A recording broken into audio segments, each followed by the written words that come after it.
Entonces, necesitamos entender esa parte, porque a todos nos vienen pensamientos buenos, pero también pensamientos malos, y necesitamos aprender a clasificarlos y luego a ponerlos clavados en la cruz de Cristo.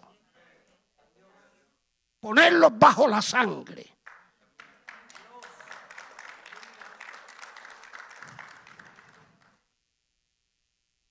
Si lo hacemos,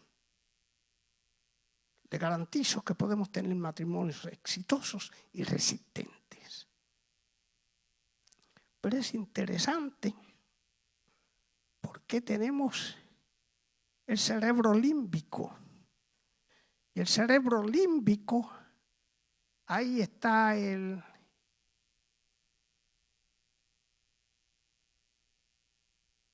¿cómo le diría esto? Una serie de elementos como el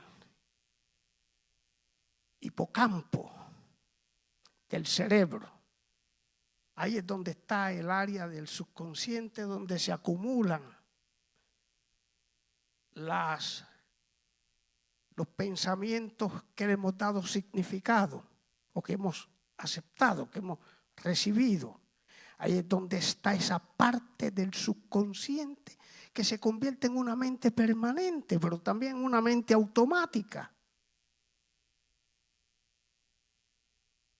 Y esa parte emocional, ¿qué pasa cuando nuestras emociones se manifiestan, se activan? En el cerebro nuestro, en esta parte de al frente, ahí donde está el cerebro neocortex, está la corteza prefrontal. La corteza prefrontal es donde se da la inteligencia, es donde se da el razonamiento, es donde está el sentido común, el sentido lógico, es donde está la congruencia, es donde está la habilidad para solucionar conflictos, para tomar decisiones sabias. Ahí, en esa corteza prefrontal, es donde está el pensamiento crítico. Pero ¿qué hacen las emociones? ¿Cómo afectan esa parte de la razón, de la lógica, del sentido común, de la inteligencia? Es que una vez las emociones se disparan, interfieren con nuestra capacidad de intelecto. Por eso, mientras más emocionados estamos, menos inteligentes somos.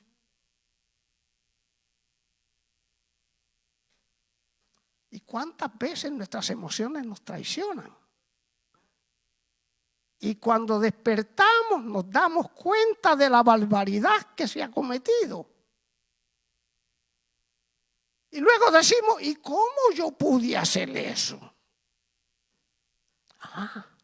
Porque le permitiste a las emociones que tuviesen el control. Y Dios no quiere que el control lo tengan las emociones. Dios quiere que el control lo tenga la inteligencia, para que hagas decisiones las cuales sean sabias, para que no dañes tu matrimonio, para que seas feliz y para que vivas una vida abundante como la ha diseñado Dios para ti y para tu familia. Entonces necesitamos manejar esa parte racional, pero también la parte emocional. ¿Tiene sentido para ustedes esto? Porque luego tenemos el cerebro reptiliano, y el cerebro reptiliano es el cerebro donde actuamos.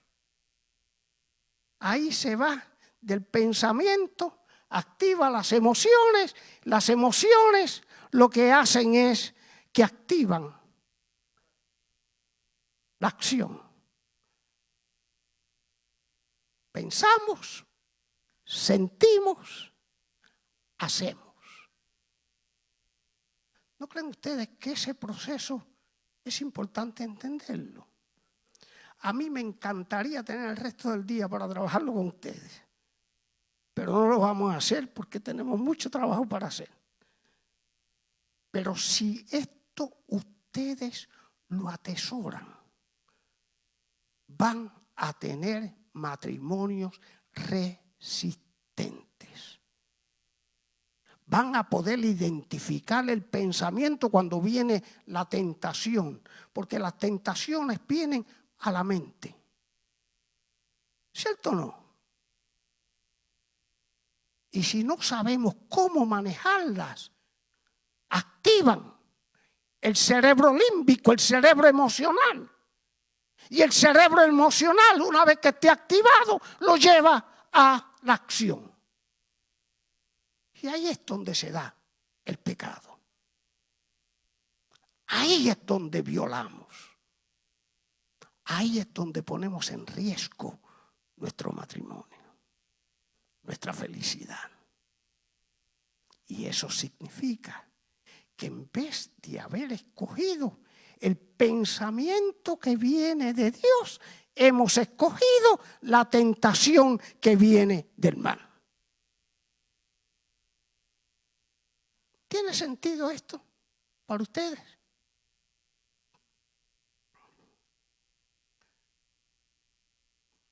Les voy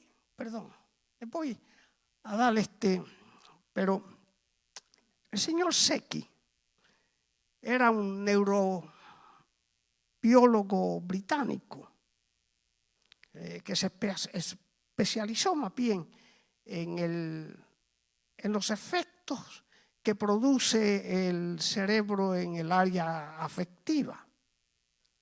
Pero miren lo que él dice. El enamoramiento es un fenómeno neurobioquímico transitorio que genera emociones fuertes, que le quita a la corteza prefrontal, ¿se acuerdan? Los aspectos más inteligentes que tenemos para tomar decisiones.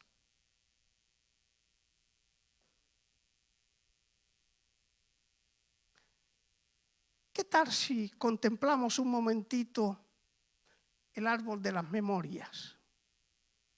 ¿Por qué esto es importante? Porque el olvidar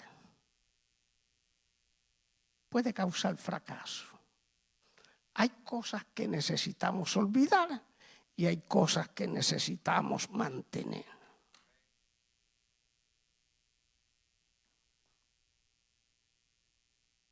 Y en las memorias son importantes, porque está comprobado desde una perspectiva neurobiológica y científica que cada vez que regresamos a los eventos del pasado, experimentamos las mismas emociones que cuando ocurrió. La hermana, ¿cómo es su nombre? Reina. Me estaba hablando de su proceso, de su país, Honduras, que es muy bello país, por cierto. He estado allí en su país. Y me hablaba del proceso que tuvo para llegar a los Estados Unidos. Se tomó un año. Pero yo noté que mientras ella me hablaba, ella sentía. Porque cada vez que regresamos al evento, sentimos por igual. Eso sucede cuando sufrimos, pero sucede también cuando las cosas andan bien o hemos tenido experiencias agradables. ¿Qué es lo que sucede aquí? ¿Por qué el árbol de las memorias es importante? Porque hay que volver otra vez al momento que nos conocimos, lo que sentimos, lo que ocurrió. ¿Usted se cree que a mí yo me olvido de ese momento cuando yo llegué a San Juan y Nancy me atacó?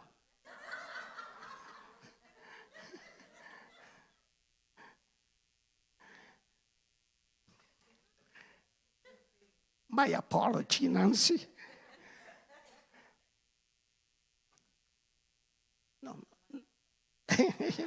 No, pero tú no puedes coger el micrófono hasta mañana. Pero fíjese, ese momento cuando yo conocí a Nancy, ese momento cuando Nancy me fue a buscar al aeropuerto Don Luis Muñoz Marín. Y yo ahí por primera vez vi a Nancy físicamente. ¿Usted cree que yo me olvido de eso? ¿Usted cree que yo me olvido del salto que me dio el corazón? ¿Usted cree que yo me olvido cuando yo fui a sus padres y los conocí y a sus hermanos? Y cuando ella vino a conocer a mi familia, porque ella no se enamoró a los ciegos. Le dije que Nancy es inteligente.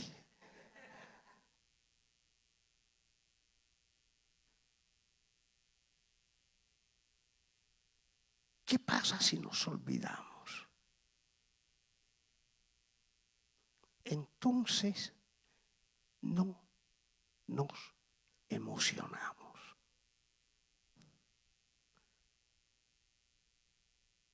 Y hay que regresar continuamente a las memorias, a esos momentos bonitos que tuvimos, a ese primer encuentro, a ese segundo encuentro, a ese momento que llegamos al altar. Hay que regresar ahí.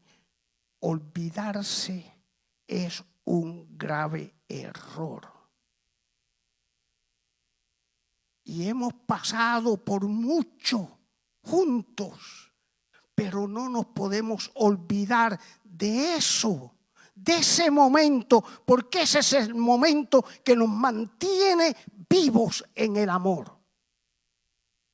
¿Tiene sentido? Así que piense, pero también piense en los cambios que he dado y cómo esos cambios han contribuido o cómo os han afectado. Y a la misma vez, ¿qué necesito cambiar para seguir disfrutando el amor con mi esposa o con mi esposo? Porque también hay que hacer cambios, ¿cierto? El que se niegue a cambiar está condenado.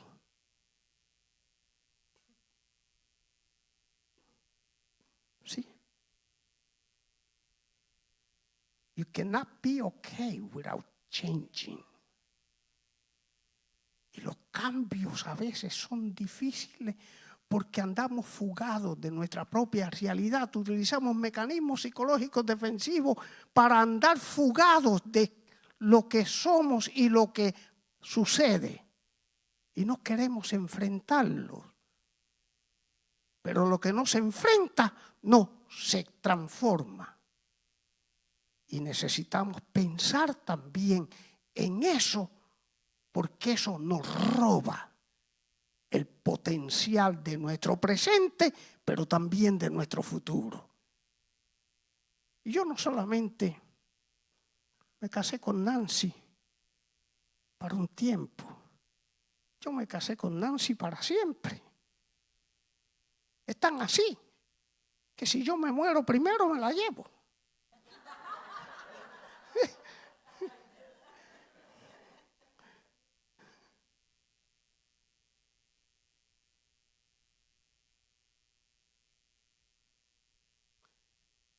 Entonces necesitamos cultivar el amor. Y entre cuando y cuando regresar a esos momentos emotivos que tuvimos. ¿Tiene sentido? Vamos a ver un momentito el árbol de las generaciones o el árbol generacional. Este es importante. ¿Por qué? Porque vemos los abuelos maternales, los abuelos paternales, a mamá, a papá, y nosotros que fuimos los hijos. Y cuando hablamos de conducta, sabemos que toda conducta es innata o es aprendida. Y hay cosas, yo me crié en un hogar cristiano. Mi papá y mi mamá, antes de casarse, ya eran de la fe. Y yo tuve la bendición de nacer en un hogar cristiano. De hecho, mi abuelita fue la que donó el terreno para la primera iglesia evangélica en esa comunidad. Mi mamá conoció a Jesús cuando tenía 17 años de edad. Conoció a mi papá, se casaron y tuvieron una estrella.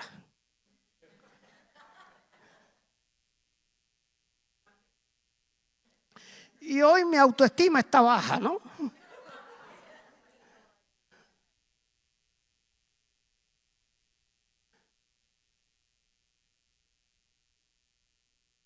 Pero cuando pensamos en la manera como nosotros nos conducimos, en la manera como nosotros afrontamos la realidad y las circunstancias, no nos percatamos que tiene una influencia en nuestro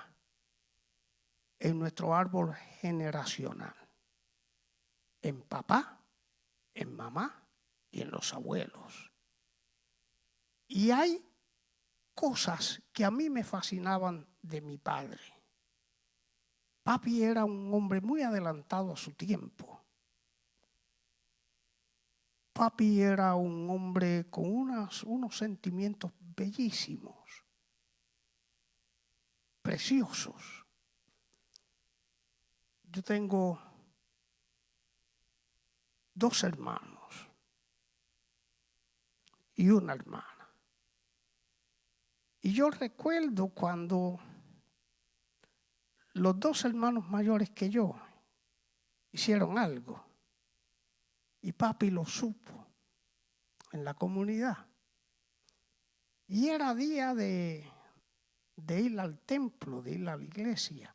Y papi le dice a mi mamá, llévate a Sarita, el nombre de mi hermana es Sara, llévatela tú, que yo me voy a quedar con los varones. Hoy no vamos los varones y yo al templo. Quiero hablar con ellos. Y nos sienta en la mesa. Y empieza a decirnos lo que supo de la maldad que hicieron mis 2 hermanos. Pero él quería darme a mí también la lección. Y mientras está hablando con nosotros, empieza a llorar. Sus lágrimas corrían por las mejillas. Mi hermano mayor lo mira y le dice, papá, por favor, no llore. Coja el palo de la escoba y éntrenos a palo. Esa fue la sugerencia de mi hermano mayor. Mi papá lo mira y le dice, no, hijo, yo no quiero lastimar tu cuerpo, yo quiero tu corazón. ¡Wow! Caímos de rodillas pidiéndole perdón. Y Él con ese amor pone las manos sobre nosotros y ora por sus hijos. ¿Usted cree que nosotros volvimos a hacer algo así?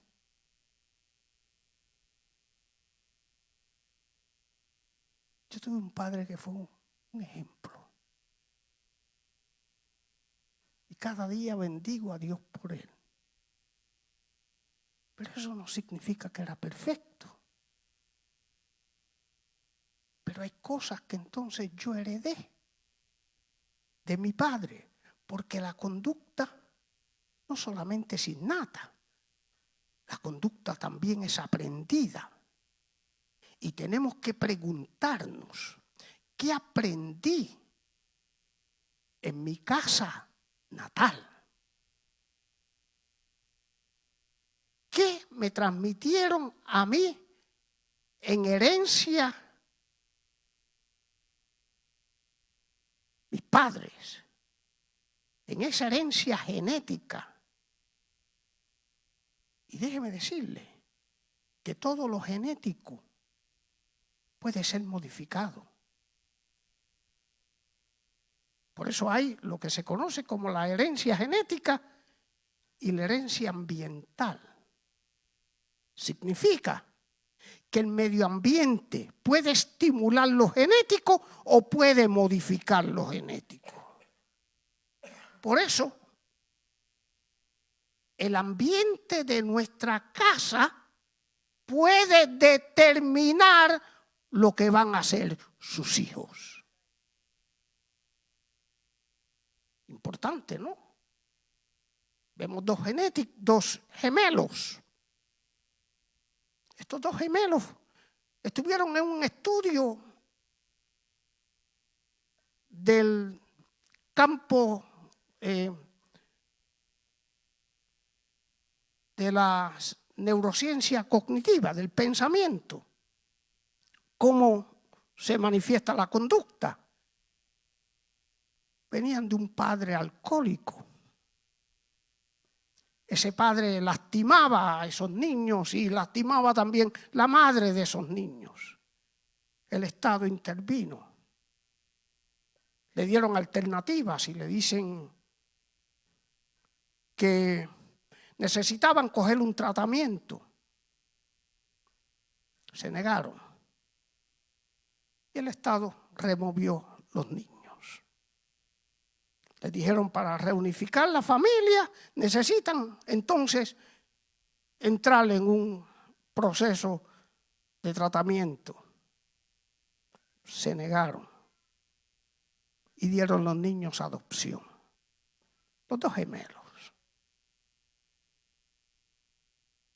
Hicieron algo que no era lo común. Un niño lo adoptó un pastor metodista de Carolina del Norte. El otro niño lo adoptó un multimillonario de California. ¿Qué pasó? El multimillonario era igual que el padre biológico. Se embriagaba, maltrataba a la esposa, maltrataba a sus hijos, pero como era millonario, pudieron esconderlo. ¿Sabe dónde está ese joven hoy? Cumpliendo una cadena perpetua en una prisión de California. Y su hermano que tenía el mismo código genético de él, su hermano que venía también de un alcohólico, padre alcohólico, que si vamos a ver dentro de la influencia adictiva o de los trastornos adictivos, el factor genético tiene mucho que ver.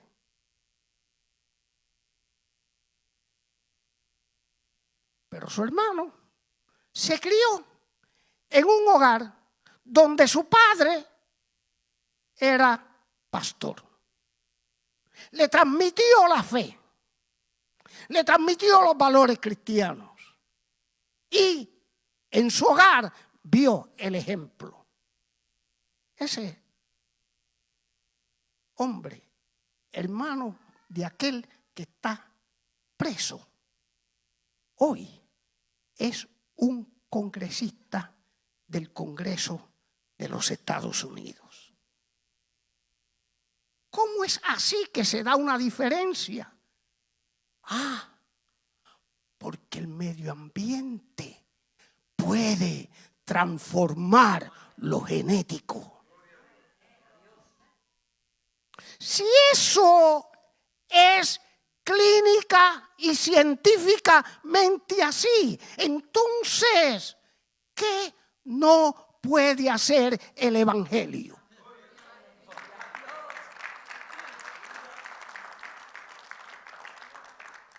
Por eso las transformaciones más poderosas están en la casa de Dios. Por lo que hace el Evangelio, pero luego como nosotros le transmitimos ese buen ambiente a nuestra familia para que siga eso en nuestro hogar. Eso hace matrimonios resistentes. Amén. Por eso necesitamos ser celosos con eso. Así que esa parte generacional necesitamos identificarlas. ¿Qué cosas yo aprendí en mi casa que hoy pueden dañar mi relación matrimonial? ¿Qué cosas necesito cambiar de esas cosas que yo aprendí? ¿Y qué cosas necesito seguir cultivando?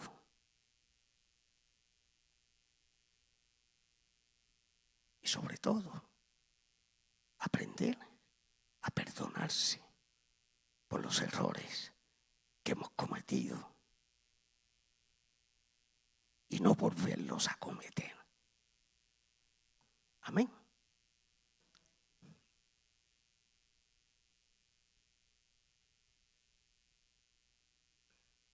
Y ahí está la teoría de la conducta y la voy a pasar porque ya expliqué bastante. Pero este es interesante, el concepto de Skinner. Y yo necesito que cada uno vaya evaluándose. Porque este es el plan, este es el propósito, ¿no? Vamos evaluándonos. Y vamos entonces diciendo, Señor, ¿qué cosas yo necesito entregarte? Que me hacen daño. Que le hacen daño a mi relación. Que le hacen daño a mi matrimonio, a mi hogar. ¿Qué cosas necesito entregarte? Y este es interesante. En la teoría de la conducta de Skinner, Skinner era el padre de la psicología conductual. Y Skinner dijo que toda conducta es predecible. Qué interesante, ¿no? A veces ignoramos las señales. Y cuando ignoramos las señales, recibimos sorpresas. ¿Cierto o no? El concepto en la teoría de Skinner es que si tú ves un patrón conductual, debes saber que eso se puede repetir. Hello. Entonces no debemos estar sorprendidos. Por eso cuando hay un patrón conductual, una conducta que sabemos que es un patrón, o sea, que viene por años, necesitamos entregárselas al Señor. porque el Espíritu Santo puede cambiarlo todo. Es interesante. Yo estoy seguro que ustedes han leído a Efesios capítulo 5, verso 18, donde San Pablo hace una recomendación, estableciendo un argumento bien interesante. San Pablo dice: no os embriaguéis con vino, en el cual hay disilusión, mas sed llenos del Espíritu Santo. Y cuando yo estudiaba el área de la neurología y de los trastornos adictivos, yo me preguntaba, ¿pero qué relación tiene el Espíritu Santo con el alcohol? ¿Sería que Pablo no tenía otra cosa con qué comparar al Espíritu Santo? No, podían haber muchas otras cosas, pero ¿por qué Pablo lo compara con el alcohol? Porque el alcohol tiene unas facultades que afectan el funcionamiento del cerebro.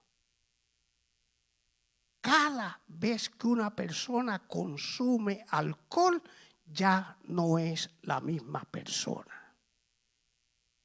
Y no solo eso, cada vez que una persona se embriaga, destruye aproximadamente 10.000 neuronas del cerebro. Cada vez que lo hace.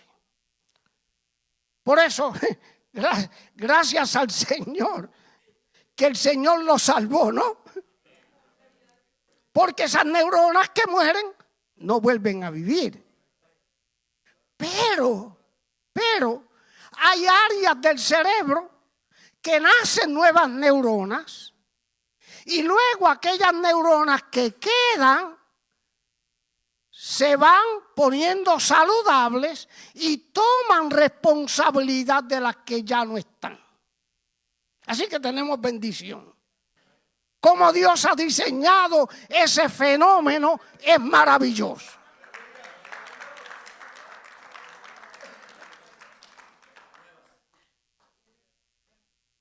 Pero yo entendí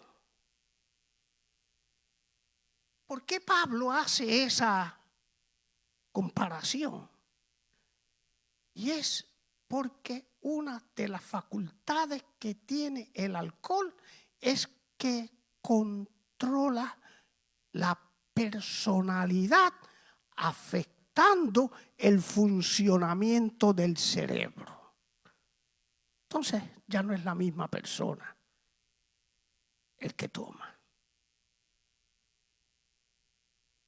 Entonces, ¿qué tiene que ver eso con el Espíritu Santo?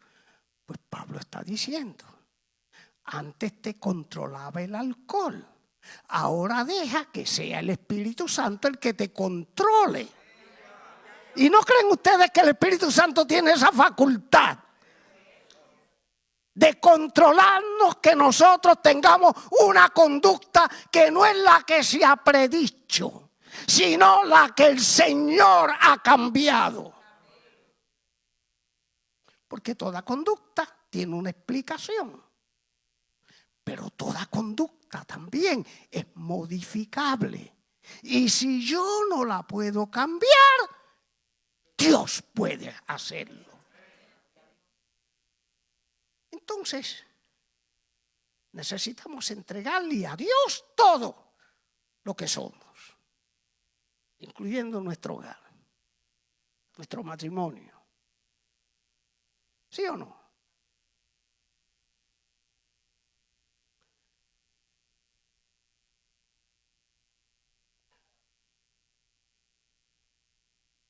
Perdón, voy hacia atrás.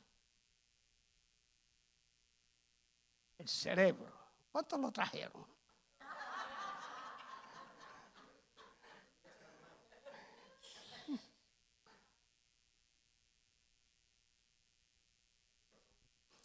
Es el órgano donde radica la inteligencia y las emociones. Le dije sobre los pensamientos que genera. Pero fíjese, es interesante,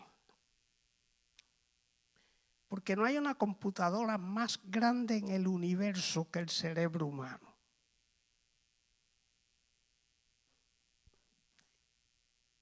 Ni siquiera el cerebro de un elefante. Cuando estudiamos el cerebro del mono, que es inferior, mientras más grande, pues más grande el cerebro. Mientras más pequeño el cerebro. Pero, aunque el elefante es mucho más grande que el hombre, el elefante no tiene un cerebro como el cerebro que Dios le dio al hombre. El cerebro del hombre es el cerebro más excelente. Porque es el cerebro el cual Dios preparó para que lo siguiera.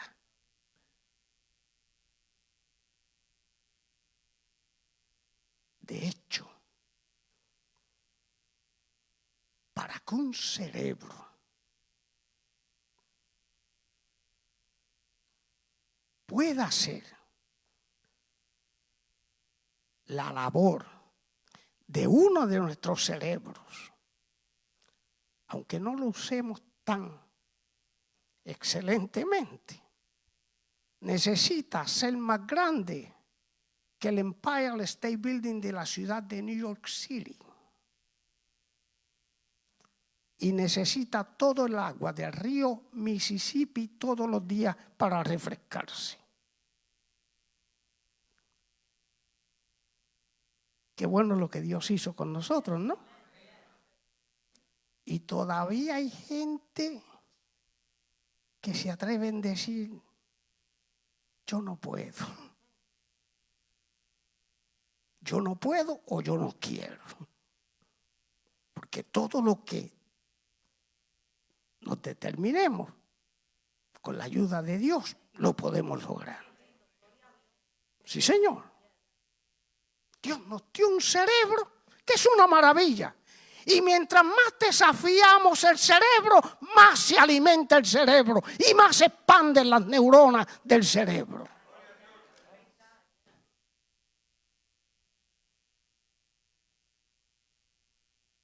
De hecho, si nuestra energía cerebral se convirtiera en energía eléctrica, nosotros tenemos la capacidad de alumbrar 2 años consecutivamente la ciudad de Los Ángeles sin fallar. Eso es lo que hizo Dios con nosotros. No le damos gracias a Dios por habernos dado un cerebro que se conecta con Él.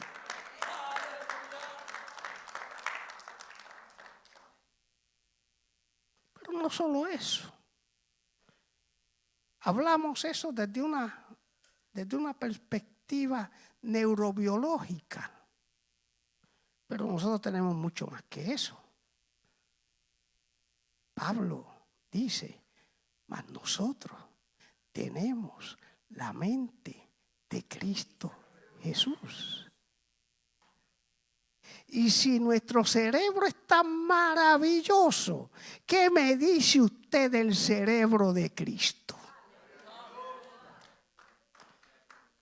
Y qué interesante que este cerebro, que pese a que es tan maravilloso, tiene también sus limitaciones. ¿Qué pasa cuando este cerebro se conecta a la mente infinita? A poder entender los misterios que no se pueden entender con nuestro intelecto. Que no importa qué racional seamos, que no importa cuánta ciencia sabemos, los misterios que están escondidos en Dios, Dios se los revela a gente humilde, a gente sencilla, a gente que se dispone y dice: yo quiero la mente de Cristo que influya sobre mi cerebro. I want Jesus' mind.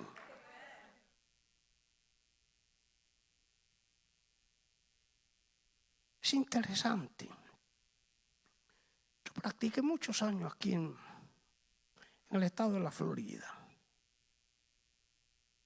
Los últimos años mudamos la oficina a San Petersburg, Florida, por un contrato que cogimos con el Departamento de Defensa de los Estados Unidos, a darle servicios clínicos al Departamento de Defensa. Y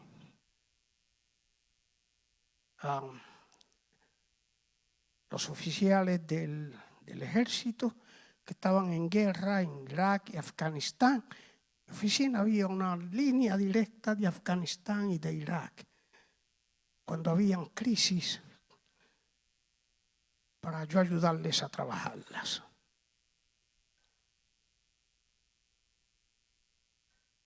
Y Dios me dio mucho éxito. Y recuerdo, una vez yo llego a casa, Nancy estaba en la casa, y yo le digo: Nancy, nos vamos a poder retirar ya y empezar a trabajar en la iglesia y darle el tiempo que nos queda al Señor y a la iglesia, donde quiera que el Señor nos lleve. Me acaban de hacer una oferta.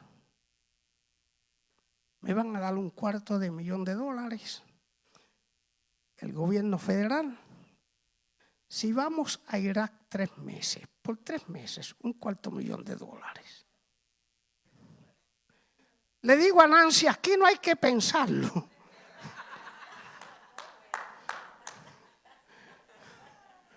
We don't have to think about it. Aquí no hay que pensarlo. Y yo llegué con esa alegría. Y Nancy me escucha. Con esa característica de ella, serena, tranquila. Me observa. Y me dice: suena bien. Pero has pensado en la promesa que tú le hiciste al Señor.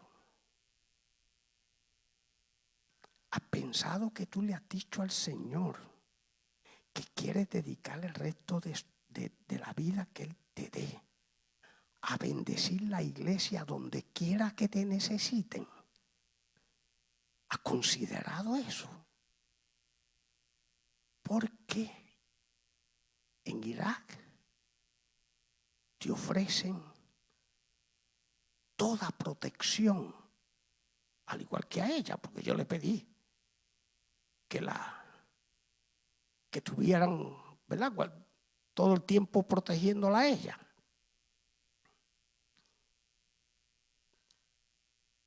Pero allí nadie está seguro.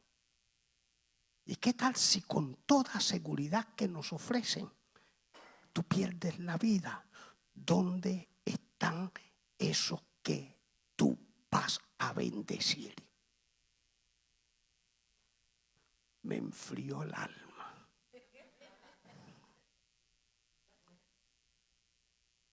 Y yo dije: ¿sabes qué? Tienes razón. Al otro día cogí el teléfono y llamé a Washington. Lo siento mucho, pero no acepto. El Señor está primero que todo lo demás.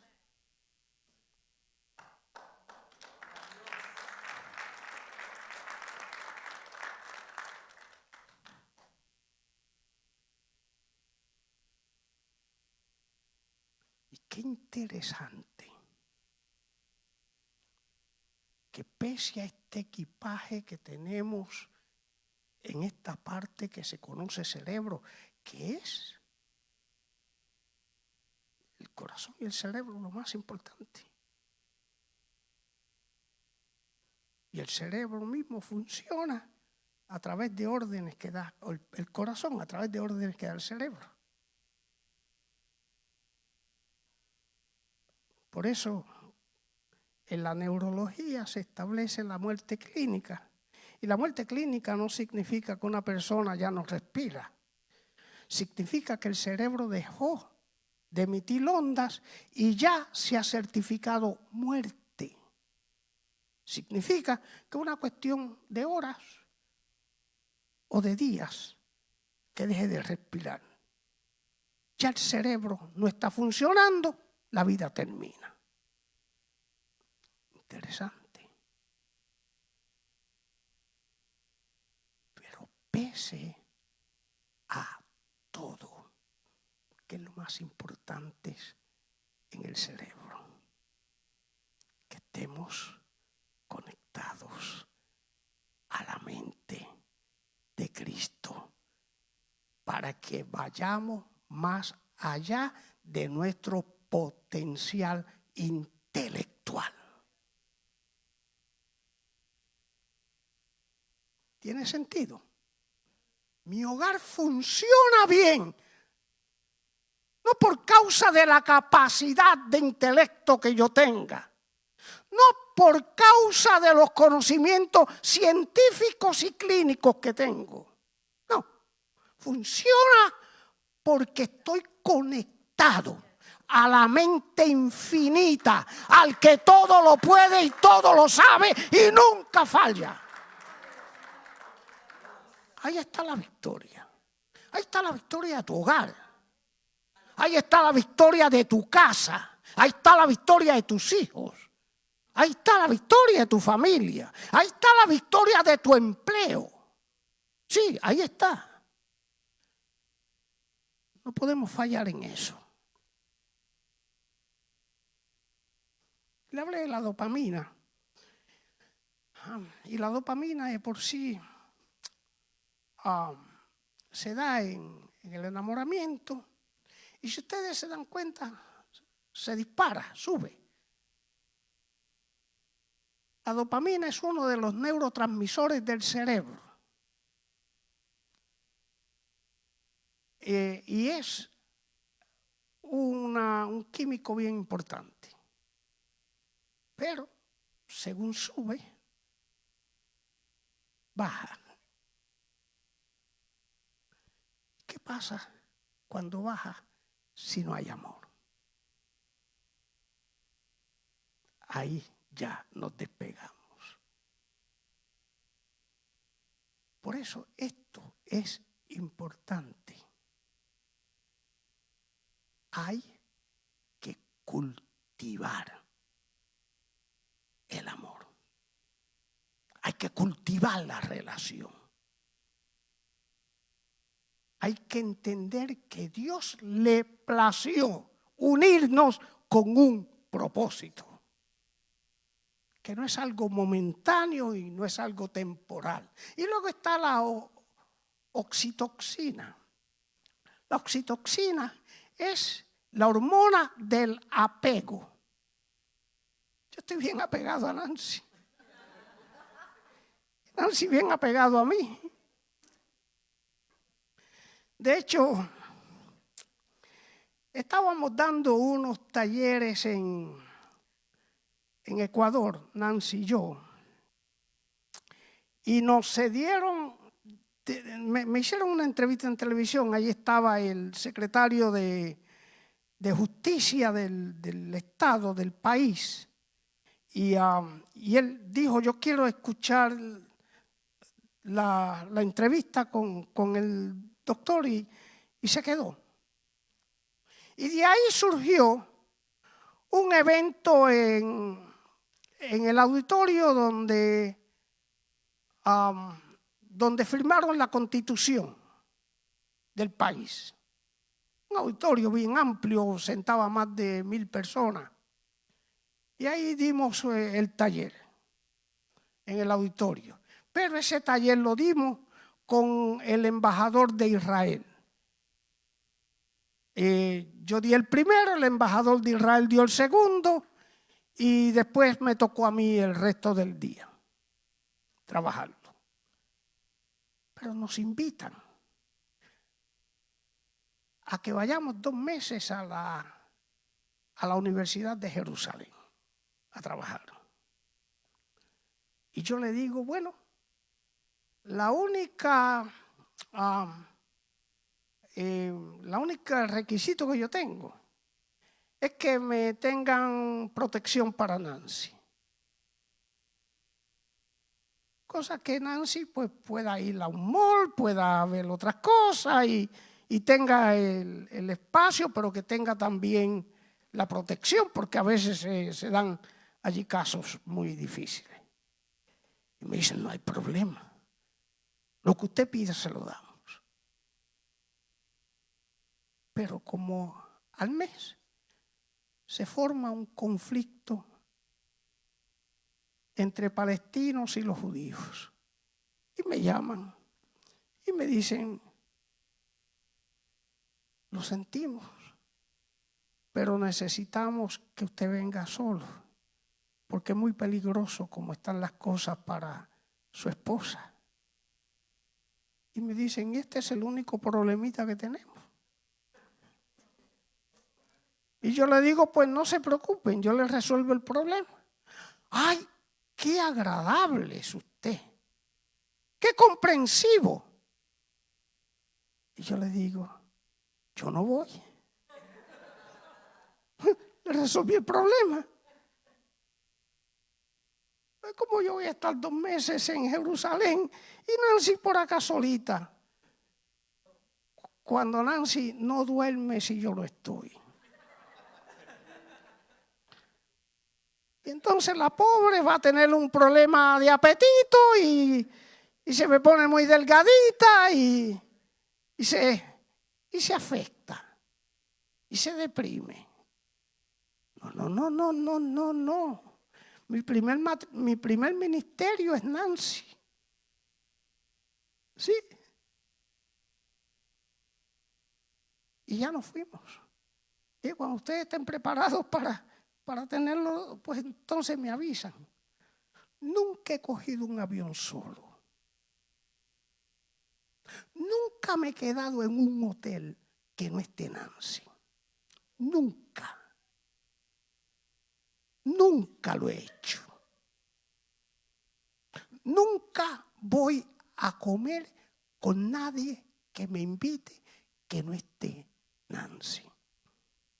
Lo que yo disfruto, lo tiene que disfrutar ella o no lo disfruta ninguno.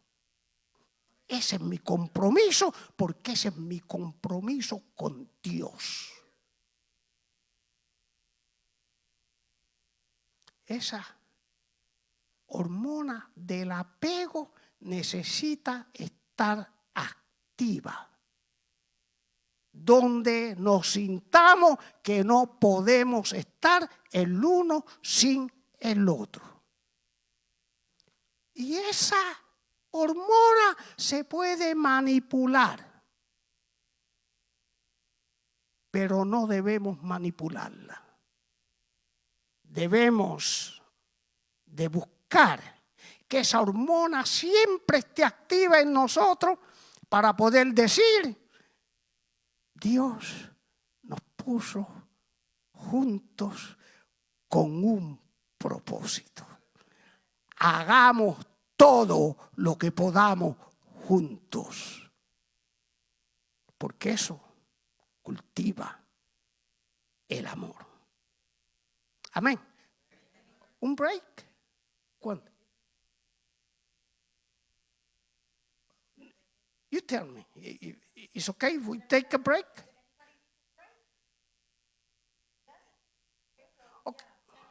So we take a 10-minute break. 10 minutitos. El que no llegue en 10 minutos tiene que pagar $50. 10 minutitos. Bendiciones.